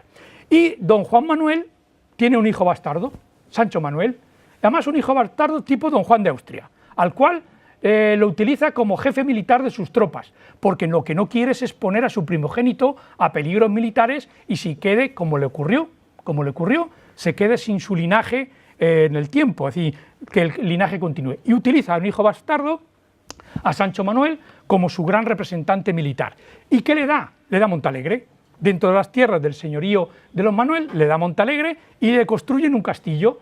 Y un castillo hecho con manos musulmanas y por lo tanto un castillo mudéjar. Este es un castillo que si no pasa nada dentro de un par de años espero terminar la monografía porque es un típico castillo del siglo XIV. Es un castillo que dentro lo que tienes es una torre del homenaje, una torre militar al lado de la puerta y dentro tiene unas estancias para cuando Sancho Manuel iba por Montealegre y sobre todo lo que tienes un lagar, una almazara y un granero. Eso es lo importante, la pasta, eso es lo importante. Y si no puedo cobrarlo en dinero, lo cobro en especies, que además luego controlo el valor de las cosas en el mercado.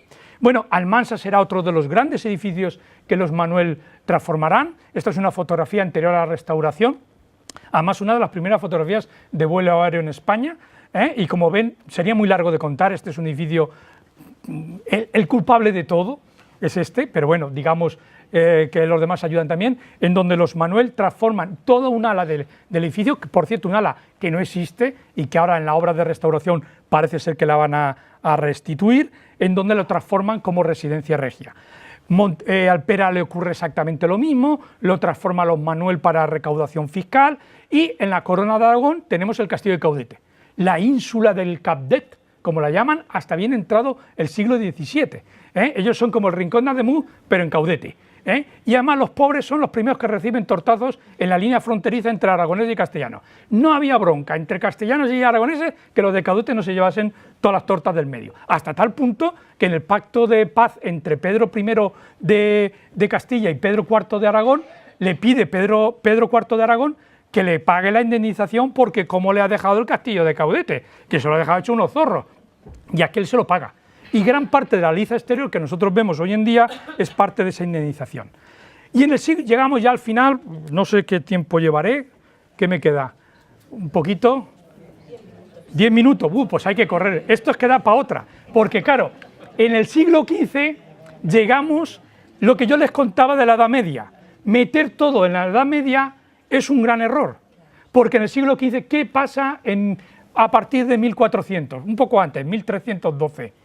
Llega la artillería, llega la pólvora, llega el armamento de alta tecnología, llegan los misiles del momento y los castillos no están pensados para la artillería de pólvora y por lo tanto, digamos de alguna manera, hay que reformarlos. Y aparece un personaje a mitad del siglo XV que es el Marqués de Villena, don Juan Pacheco. Bueno, este no es que da para una conferencia, se da para un curso. Yo doy un curso en Alicante dedicado solamente a él. ¿Por qué ese no llegó a ser rey? Por un pelo. Porque si le llega a salir, bueno, porque el hijo no era tan listo como él, porque el hijo el que combate es Diego Pacheco. Si llega él a estar al frente, el linaje que se impone no es el linaje de Isabel la Católica, sino el de Juana la Beltraneja. Y hoy en día Castilla y Portugal serían una sola unidad política, porque él juega, y es más, él intenta casar a su hija con Fernando el Católico. Es que la jugada que llevaba ¿y él qué hace con el marquesado? Él, la joya de la corona para don Juan Pacheco era el marquesado de Villena. Y él reforma todos los castillos. Por el sur tiene a la Orden de Santiago y tenemos ahí el señorío de los Manrique, con los cuales se llevó divinamente de la muerte. Se dieron todas las tortas posibles a vida y por haber. Y él reforma todos los castillos del marquesado, pero no lo reforma de cualquier manera, lo reforma con un fin. Belmonte como casa natalicia y por tanto el más importante. Garcimuñoz como el gran castillo que controla el camino a Madrid. Alarcón porque controla el camino a Cuenca. Almansa porque controla el camino de Valencia. Villena controla el camino de Alicante. Sas es adelantado dentro de lo que es la Corona de Aragón. Jumilla el camino de Murcia. Y Chinchilla como la gran baza estratégica de toda la geopolítica de ese momento. No los reforma todos, reforma solamente los que quiere reformar para, digamos de alguna manera, utilizarlos en la guerra. Y los reforma con con una novedad en el momento. Un maestro de obras, y encarga a los mejores maestros de obra la reforma de los castillos. A día de hoy tenemos atestiguados la presencia de Juan Guas, el gran constructor de la Catedral de Burgos, el castillo de Belmonte, y a Pere Comte, el gran constructor de la lonja de Valencia en el castillo de Almansa. Y seguro que si apreciáis en los documentos tendremos personajes de ese nivel para reformar sus castillos. Y encima los construye como símbolo de poder, pero coge a sus artilleros italianos y le dice, y los quiero preparados para la guerra de artillería. Y la guerra de artillería en este momento, que ven ahí las bombardas, que por cierto, la primera gran guerra vencida por la artillería en Europa es la guerra de Granada. Los grandes trenes de artillería de Fernando el Católico traídos del milanesado para conquistar Granada, como ven ahí en el sitial de la Catedral de Toledo, donde está reflejada toda la historia de la conquista de Granada, todo fíjense con qué derriban los castillos, con bombardas. ¿Lo ven? ¿Ven la bombarda los artilleros? Málaga la destruye Fernando el Católico a base de fuegos de artillería. Por eso Granada, cuando se emplazan las baterías de Fernando el Católico en el campamento de Santa Fe, Granada sabe que tiene los días terminados, porque le puede pasar lo que le pasó a Málaga, que destruye la ciudad por completo, y Boabdil, en un acto de generosidad, la rinde antes de luchar. Una figura que hay que reivindicar, Boabdil el Chico. Y en todos los castillos, por supuesto, las armas de los Pacheco. En todas, como ven, no son de la misma mano, pero la heráldica está puesta. Que todos los vasallos sepan quién es su señor. No es los reyes, es él, es don Juan Pacheco. Un personaje tremendo. Y empieza a reformar castillos. Chinchilla le construye el foso seco, una doble liza, y artilla todas las torres con salidas de bombardas. El grabado de Antón Babigarde en la parte de arriba y la liza, pero que coge el castillo antiguo y lo deshace. Hace un castillo completamente nuevo, hasta tal punto que los planos de José Lacorte del siglo XVIII, en esa línea roja, es el castillo viejo, el castillo nuevo lo construye. Y fíjense lo que hace en el castillo nuevo. Aparte de dotarlo de artillería, lo dota de una torre que si estuviese hoy en día sería el Faro de la Mancha, porque es una torre tan enorme para que desde muy lejos, y les puedo asegurar que debía ser una torre que se debía ver como mínimo de más allá de la Manchuela, casi desde el Cabriel hasta lo que sería el Calar del Mundo, y del Calar del Mundo hasta las montañas de la zona de Jin, se vería esa torre, para que todo el mundo supiese quién era el señor. Esa torre es una torre simbólica, es una torre que es un símbolo, no tiene función militar, no está preparada para soportar. Tanto es así que los franceses, cuando luego citan el castillo en octubre de 1812, la vuelan porque dicen, joder, como emplacen una pieza artillera allá arriba, a ver quién es el guapo que toma Chinchilla. Almansa lo mismo, hace una torre del homenaje nueva, en un castillo que él ni visita nunca, construye una doble liza con artillería en ambos lados, y en las claves de la torre del homenaje pone sus escudos heráldicos, para que todo el que entre a esa torre y esté debajo sepa quién tiene en el cielo. Primero al marqués, nuestro señor, y luego a Dios, pero primero al marqués, por la cuenta que les trae. Y aquí tiene, y dota a las torres de elementos arquitectónicos como ese arco conopial suntuosos. Se está gastando el dinero entre 1465 y 1475, una cantidad de dinero en reformar las torres con carácter también de tipo simbólico. Pero es que la línea del Júcar la refuerza, construye la torre de Doña Blanca en la gran fortaleza almohade de Jorquera para controlar el vado del Júcar, y hace una torre pentagonal en proa, que eso está preparado, es un anticipo de los baluartes artilleros del siglo XVI. En Alcalá del Júcar, uno de sus vasallos construye otra torre, fíjense, con una torre pentagonal en proa, con dos torrecillas a los laterales, que vayan ustedes a la carretera de Madrid, subiendo a Madrid, y empiezan a ver castillos en Madrid. Todos tienen esas torrecillas. Se trae de lo bueno lo mejor. De lo que se llama estilo de Valladolid, se lo trae Albacete. Es decir, él no se está construyendo castillo de Chichinabo, no está haciendo lo mejorcito que hay en ese momento. Pero es que sus vasallos hacen lo mismo. En Carcelén construyen otra torre del homenaje con 4 torreoncillos a los laterales, torreoncillos que no tienen ninguna función, simplemente es prestigio por prestigio, un edificio interesantísimo. Y Alcaraz, la gran fortaleza de Alcaraz, para someter al concejo de Alcaraz, la dota de baluartes artilleros alrededor, porque claro, la fortaleza de Alcaraz era una fortaleza que, digamos de alguna manera, no estaba pensada para la artillería, pero él la refuerza, sobre todo porque con quien tiene que luchar es contra el propio concejo de Alcaraz, que por cierto, en el momento que pierde la guerra su hijo, le piden los de Alcaraz, igual que los de Albacete, los de La Roda, los de Munera y seguramente los de Lezuza, le piden destruir el castillo, para que los reyes jamás vuelvan a darlos en señorío, porque tengan en cuenta que si los daban en señorío, pagaban los impuestos 2 veces, el IRPF lo pagaban 2 veces, primero al señor y luego al rey, lo cual era muy ventajoso ser una ciudad real o un castillo real. Él lo refuerza, pero los alcazareños la destruyen posteriormente. Munera le ocurre lo mismo, un castillo del Marqués que lo terminan destruyendo. Este también costó un montón entenderlo porque este está deshecho y para entender cómo había evolucionado. Lezuza exactamente lo mismo, el castillo, la torre castillo de Lezuza, una torre del 14 y pensada en el 15 para sobre todo batir artilleramente el territorio y por lo tanto digamos que el final de los castillos en Albacete es el mundo de la guerra del Marquesado, 1475-1480. Para derrotar a Diego Pacheco, el hijo segundo marqués, la reina Isabel Católica ordena a todas sus fuerzas de Castilla, Reino de Murcia y Fernando de Aragón, las fuerzas de la Corona de Valencia, que ataquen el Marquesado. El Marquesado se ve penetrado por tropas desde los 4 nudos puntos cardinales.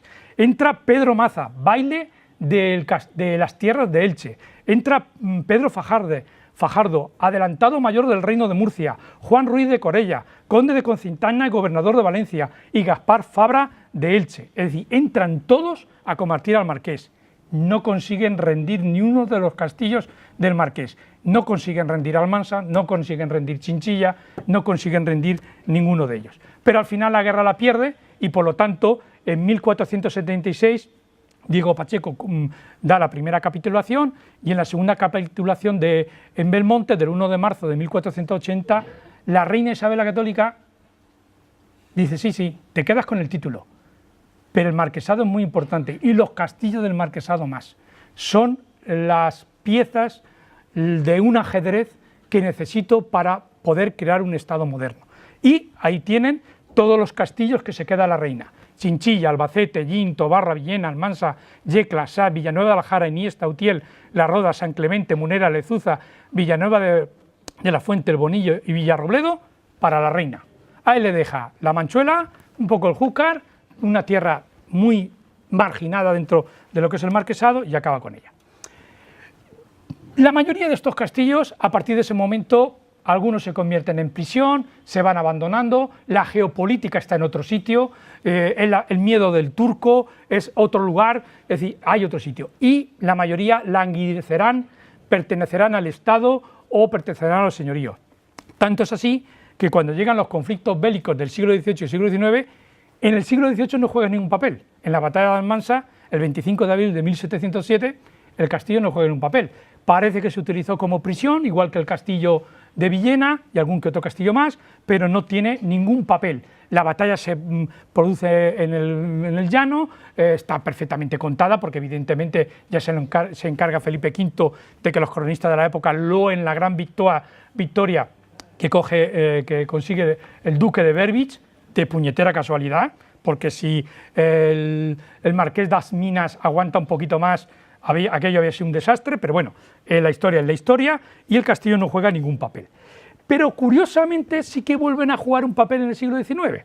Juegan un papel en la Guerra de la Independencia, que vamos a publicar junto con otros colegas de la Universidad de Alicante un trabajo de arqueología de la guerra en cuanto al sitio del castillo de Chinchilla en octubre de 1812, interesantísimo, que cuando se hizo las excavaciones aparecieron lo que los documentos ya nos mostraban.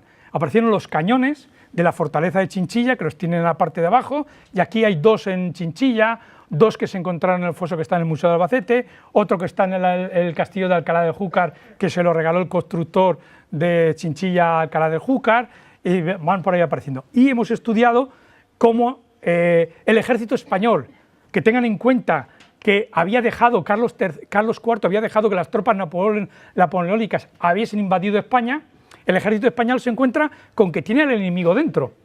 Y tanto unos como otros necesitan cuarteles.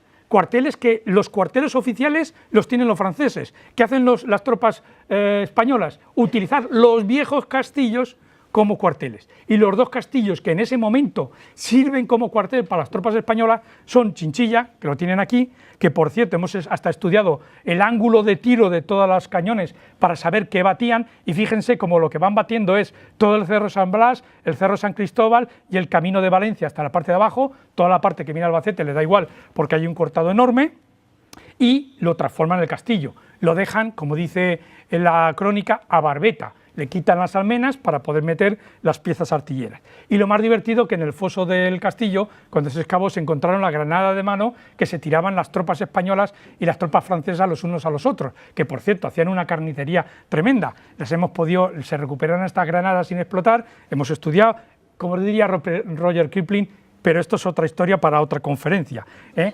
Y luego, curiosamente, pensamos que dijeron, bueno, pues esto se ha acabado aquí. Pues no. Los castillos de la provincia de Albacete juegan un papel muy importante en las guerras carlistas. Las guerras carlistas, hay un personaje que es el Tigre del Maestrazgo. Es la gran zona carlista de España, una de las grandes carlistas son los Países Vascos, el País Vasco o las Vascongadas, como se llamaban en aquel momento, y el Maestrazgo. Y el Maestrazgo, el Tigre del Maestrazgo, José Cabrera, lo que hace es utilizar Albacete como zona de aprovisionamiento de caballos, armas, dinero. ¿Y qué hace? Cuando se queda sin munición, sin caballos y sin dinero, hace expediciones a Albacete.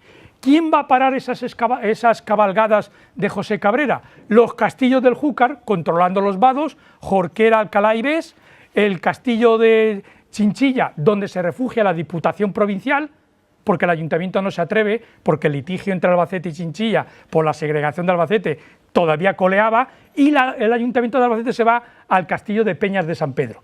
Se refugian allí, y cuando vienen las tropas carlistas, que por cierto se pasean por Albacete con toda tranquilidad, porque la ciudad la han dejado completamente desprotegida, esos castillos se reforman para todo el tema de la artillería y la fusilería del 19. Y lo que nos encontramos es que la última fase de reforma y construcción de los castillos de Albacete es de la Primera Guerra Carlista, 1836-1839. Y cómo se dotan de paramentos. Si ustedes van a Chinchilla o van a Peña de San Pedro, están llenos de fusileras. Es decir, para mosquetones desde los cuales disparar. Bueno, esto sería también muy largo de contar, porque además las cabalgadas de Cabrera por Albacete son épicas, y tanto es así que una de las batallas de la Tercera Guerra Carlista se disputa en Villarrobledo. Y curiosamente Villarrobledo se refortifica en ese momento para soportar ese asalto. Bueno, el final nunca sabemos dónde está, porque al final terminó siendo Chinchilla un penal, famoso penal que todo el mundo todavía recuerda, aunque posteriormente se derribó y se vendió para derribo, y muchos de ellos a partir de 1845, por la orden de traslado de los cementerios del centro de las ciudades a la periferia, muchos de ellos se convirtieron en cementerios. Si van a Riópar, si van a Bes, si van a otros, los convertirán como cementerio. Ahí es donde parece que de momento, a día de hoy, la historia de los castillos de Albacete termina. No quiero más que terminar agradeciéndole a Luex el haberme invitado y haberme dado un día para mí muy entrañable. Muchas gracias.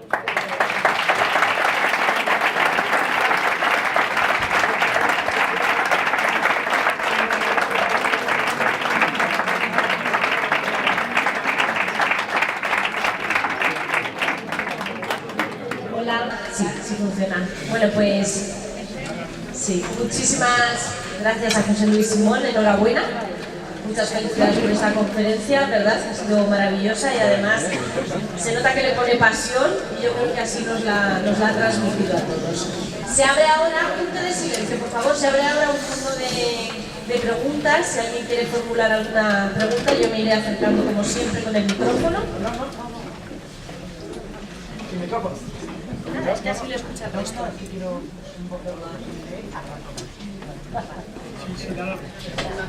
Hola José Luis, buenas tardes. Las gracias a usted. Le ha puesto a esto ganas y energía, que es muy importante. Y yo solo voy a tardar un minuto. Nosotros cuando vamos a Alicante, pone en la A31 que ha nombrado usted, pone autovía de Alicante. Y cuando vas de aquí a Alicante, pero cuando sales de Alicante aquí, también te pone autovía de Alicante. Entonces yo lanzo un mensaje, si hay aquí algún responsable del ministerio correspondiente, que se cambie autovía de Alicante por autovía de los Castillos. Está Chinchilla, está Almansa, está Sac, está Villena y está Alicante. Y yo creo que es un nombre bueno. Sería un homenaje a los Castillos y perduraría para siempre. ¿Sabe usted que eso es una cuestión del Ministerio de Fomento? Y hace lo que le da la gana, pone los nombres de las autovías. Lo cierto es que hay una cosa que yo aprendí de chiquitín y que está escrito por maestros de la historia albaceteña desde hace mucho tiempo, que es que Albacete tierra de caminos. Es verdad, es que no se puede, es decir, somos lo que somos por ser esa zona de tránsito, para bien y para mal. Es decir, para bien porque por aquí ha pasado todo el mundo, ya bien desde Cartagena, desde Murcia, desde Alicante, desde Valencia, o en sentido contrario desde Madrid, desde Cuenca, de donde sea, y para mal porque a veces parece como que solo seamos tierra de tránsito, ¿no? Pero verdaderamente es un espacio muy interesante, un espacio que articula todo lo que sería el cuadrante suroriental de la península ibérica, y no se puede entender Murcia, no se puede entender Valencia, no se puede entender Cuenca, Jaén, sin entender Albacete. Es decir, Albacete es una pieza, un engranaje que para poderlo entender en cualquiera de los periodos históricos. Yo empecé estudiando prehistoria, estoy ahora en Edad Media, pero si nos moví, y como ven, hago hasta artículos de la guerra napoleónica, y vuelves otra vez a lo mismo. Es decir, cuando Soult llega a Albacete, a Soult lo que quiere es controlar que no le corten la vía de comunicación con Madrid.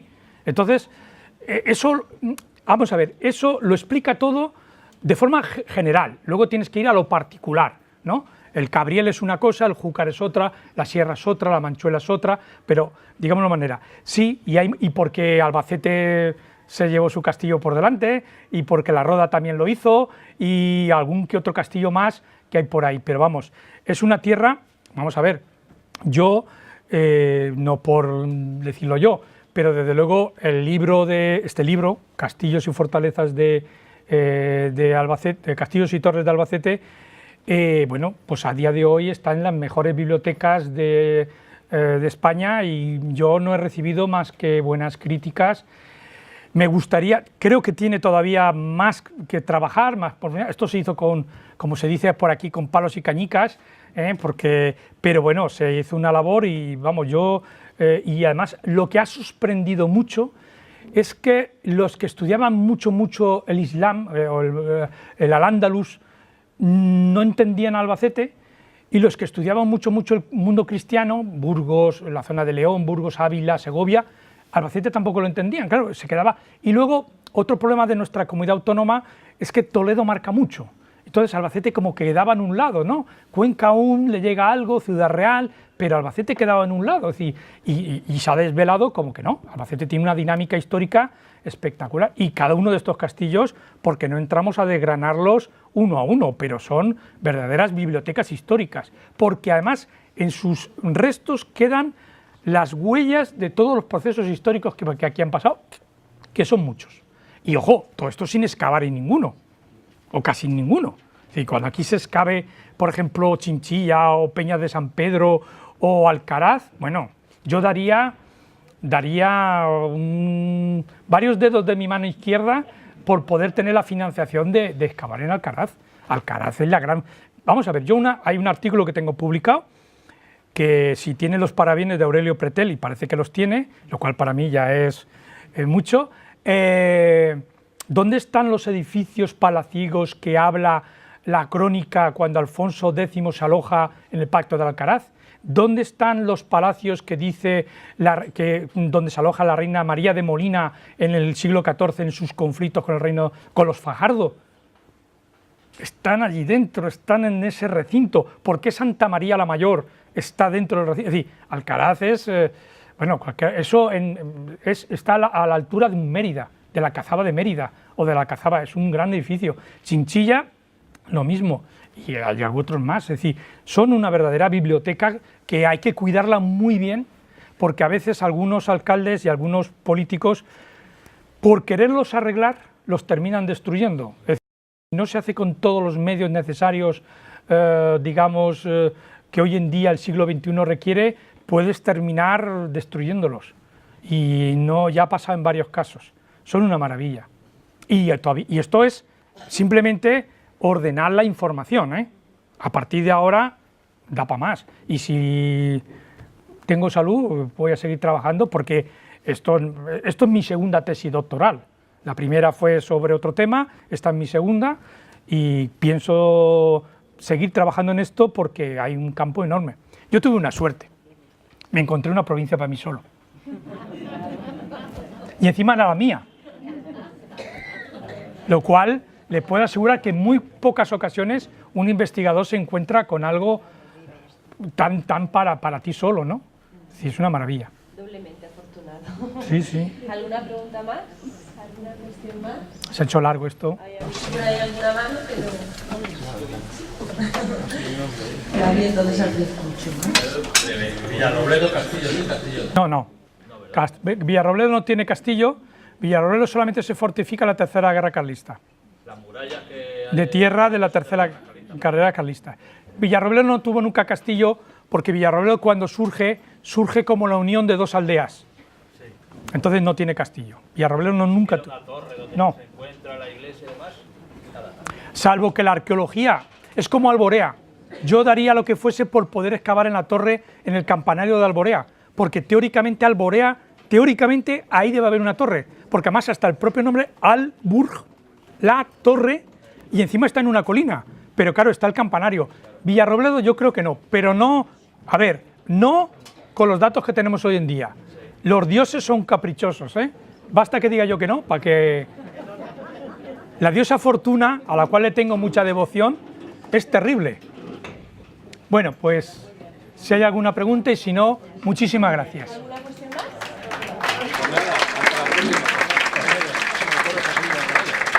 Próximo lunes, 6:30 de la tarde, Salón de Actos de Diputación Provincial de Albacete, con el comisario jefe de Albacete, Francisco Roldán, que hablará sobre la picaresca en Albacete. Muchísimas gracias. Hasta la próxima semana.